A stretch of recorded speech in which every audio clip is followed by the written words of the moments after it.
hemorragia del tercer trimestre, que coincide con el registro cardiográfico fetal con 4 desaceleraciones tipo DIP 2. Yo eso no sé qué es, pero suena fatal. 4 desaceleraciones y una bradicardia. Este bebé está sufriendo a 70 latidos por minuto, cuando normalmente la frecuencia cardíaca de los bebés, del feto, es bastante más alta. La presentación fetal se palpa sobre el estrecho superior de la pelvis. Perdona, estoy palpando al niño en la pelvis. ¿Qué es esto? Y la dinámica uterina está prácticamente que ha cesado. Vale, vamos a ver, tenemos a una señora del tercer trimestre que está sangrando, que tiene sospecha de pérdida del bienestar fetal, con una bradicardia muy, muy severa y que estamos palpando cosas en la propia tripa de la paciente. ¿Cuál es la actitud? Pues aquí nos hace un diagnóstico diferencial entre las diferentes hemorragias del tercer trimestre y vamos a diferenciar abrupto placentario, la placenta de inserción baja con normalización de la frecuencia después y que seguirá el curso todo normal y chachipiruli, sospecha de rotura uterina o de rotura de vasa previa. Para hallar la respuesta de esta pregunta, lo que vamos a hacer es una tabla con el diagnóstico diferencial de los 4 tipos de hemorragia del tercer trimestre que podemos encontrarnos. Va a haber datos clave que podemos sacar de la pregunta que nos van a dar en la pista que necesitamos para diferenciarlos, ¿de acuerdo? En primer lugar, vamos a hablar de la epidemiología. El más frecuente de la hemorragia del tercer trimestre es la placenta previa, el más frecuente. El segundo en frecuencia es el abrupto placentae o desprendimiento prematuro de placenta normoisentada, siendo como factores de riesgo en el caso de la placenta el fumar y tener una cesárea previa. En cuanto el abrupto placentae, está muy relacionado con los estados hipertensivos del embarazo o con la preeclampsia. Tenemos que sospecharlo o estar más atentos en caso de que la embarazada presente este antecedente. En cuanto a la rotura de vasa previa, lo que vamos a tener es una inserción velamentosa del cordón. Que el cordón se inserte en la bolsa de tal manera que sufre el riesgo de que eso sangre en algún momento porque se obstruya el paso a veces con la propia cabeza del bebé. En cuanto a la rotura uterina, cualquier cirugía previa uterina o una cesárea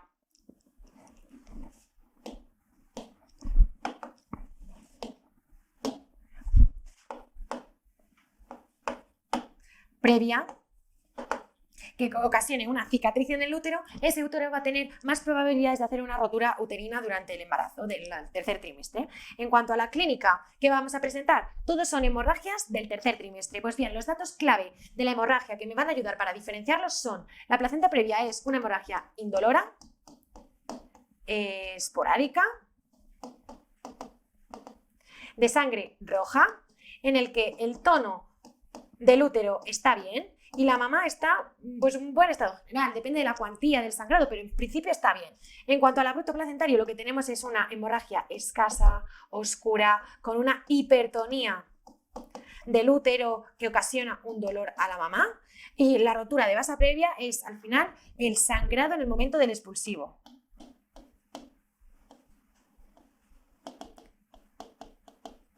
¿Vale? La rotura uterina, lo que vamos a tener es una bradicardia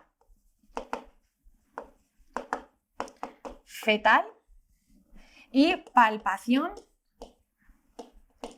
de las partes del bebé. O sea, vamos a notar el bebé porque tened en cuenta que el útero está roto, entonces vamos a notar las partes del bebé en la tripa de la mamá. Es bastante característico, además del sufrimiento fetal que eso le ocasiona, por supuesto, al bebé. El diagnóstico lo vamos a realizar en el caso de la placenta previa con la eco transvaginal, pero nunca con un tacto.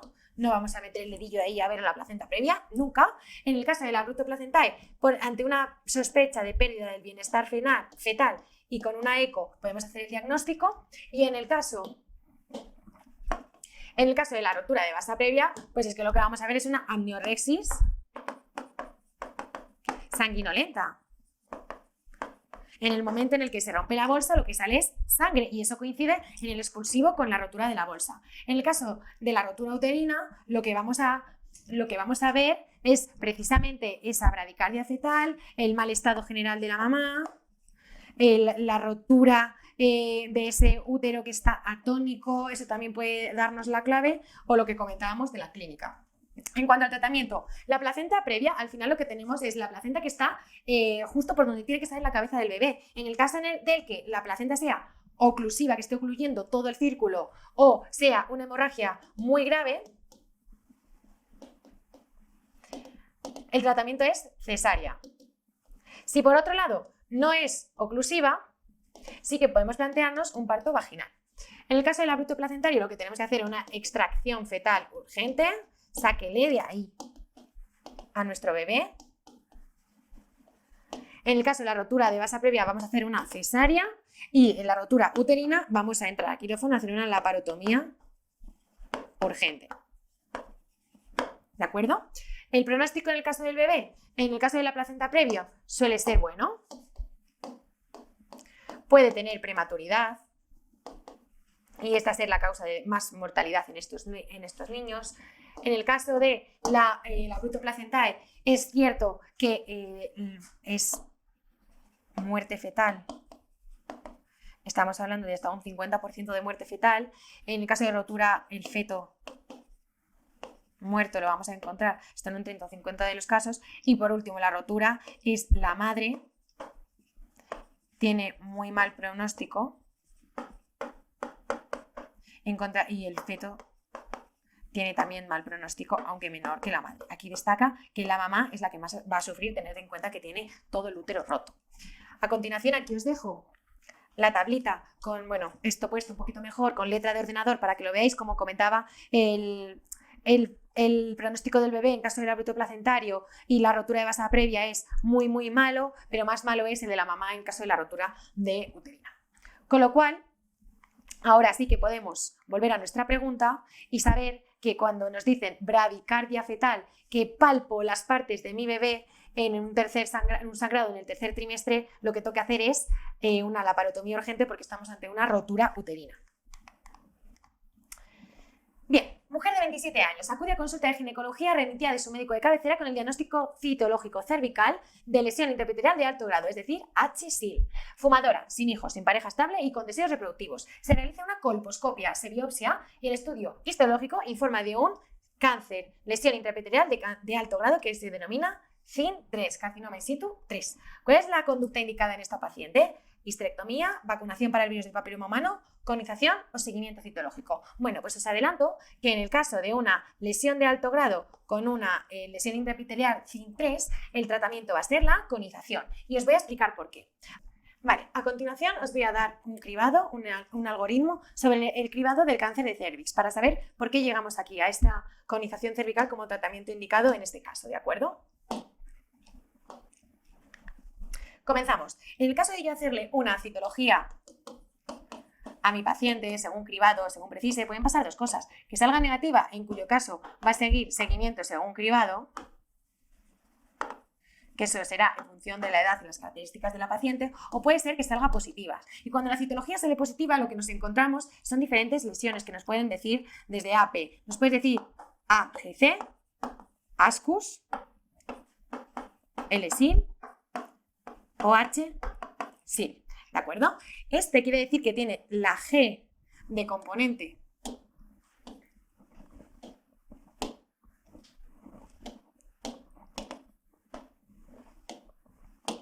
tiene un componente glandular y por lo tanto directamente vamos a tener que hacer una biopsia de endometrio y tomar muestra, porque esto quiere decir que hay algunas células de características glandulares y puede ser que haya atipias o alteraciones en lo que es más el tejido endometrial. Entonces tendremos que hacer la biopsia de endometrio y la colposcopia. En el caso de ASCUS, que son de significado incierto, lo que le voy a pedir al patólogo, al microbiólogo, es que haga un VPH. En el caso que dé negativo, me quedo tranquila y continúo según cribado. Ahora bien, si da positivo, lo que voy a tener que venirme es por aquí, junto con las lesiones de bajo grado y alto grado intraepiteliares, y realizar una colposcopia.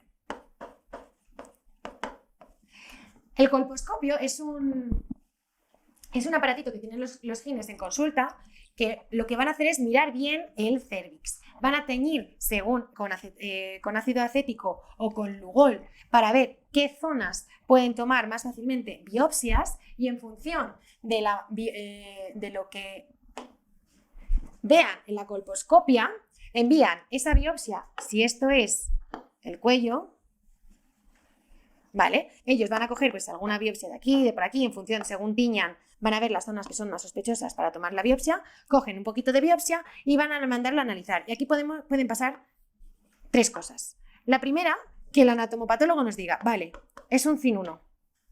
La segunda, que sea CIN 2 o 3. Y la tercera, que directamente el anatomopatólogo te diga, mira, esto es un cáncer de cervix, en cuyo caso esto ya pasa a tratamiento oncológico y hemos acabado el cribado porque acabamos de diagnosticar un cáncer.